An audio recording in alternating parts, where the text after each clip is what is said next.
Welcome to the Roy Morgan Weekly Update.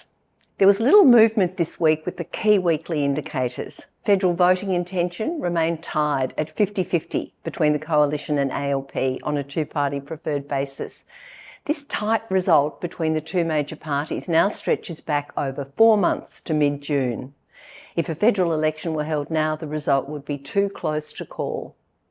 A look at federal voting in the states shows the Coalition leading in the resource-rich states of Queensland and Western Australia, the ALP leading in the southern states of Victoria, South Australia and Tasmania, with the two parties tied in the larger state of New South Wales.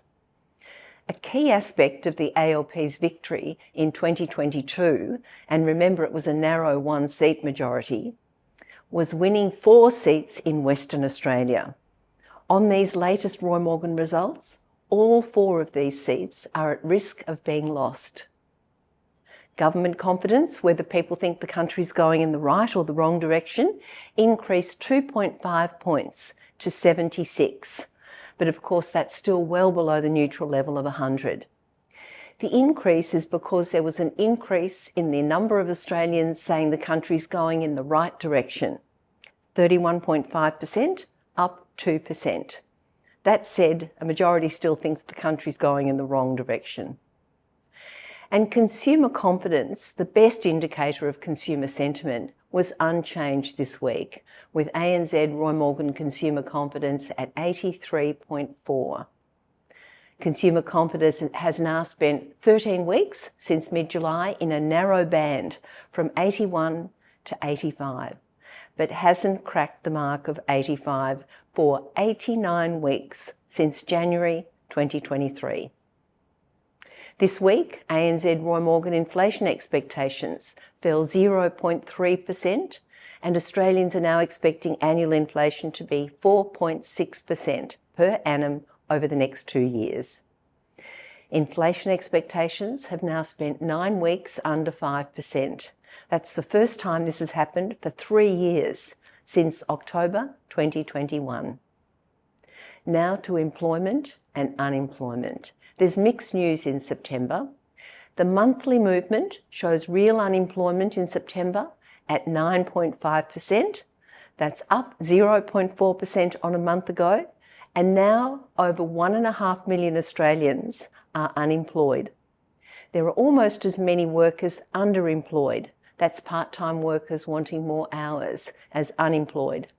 So now 1.45 million, just under 1.5 million Australians are underemployed, equivalent to 9.2% of the workforce in September.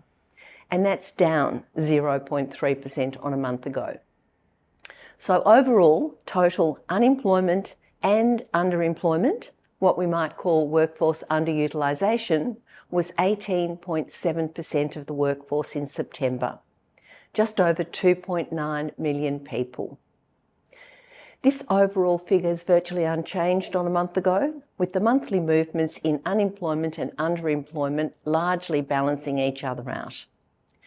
Now looking at the picture year on year, starting with employment. Over 14.3 million Australians are employed, and that's 550,000 more than a year ago.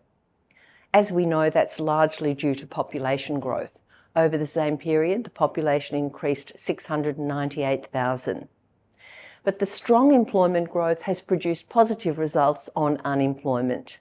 And year on year, real unemployment is down 0.7%. So that's good news. Finally, a quick update on Roy Morgan's Trusted Brand Awards, which were announced last week, highlighting Australia's most trusted brands from over 25 key industries, including notable agribusinesses like Elders.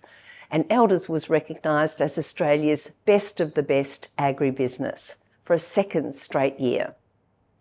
In the general award categories, key winners included the ABC, Bendigo Bank, Samsung, Australia Post, the NRMA, Toyota, Apple and Kmart. In a turn-up from last year, it was Aldi that captured the title as Australia's most trusted supermarket and convenience store for the first time. However, the big winner of the night was Australia's most trusted retail brand, Bunnings. As well as collecting the award for retail, Bunnings was the ultimate winner of Roy Morgan's coveted Best of the Best, Australia's most trusted brand award, for the first time.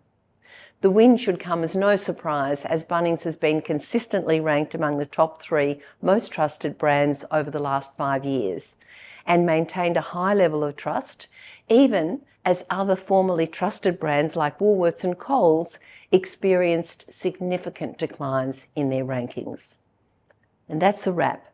Thanks for viewing Roy Morgan's latest results. I'll be back next week to bring you the most up-to-date readings on consumer confidence, inflation expectations, mortgage stress and voting intentions in Australia. Thanks for listening.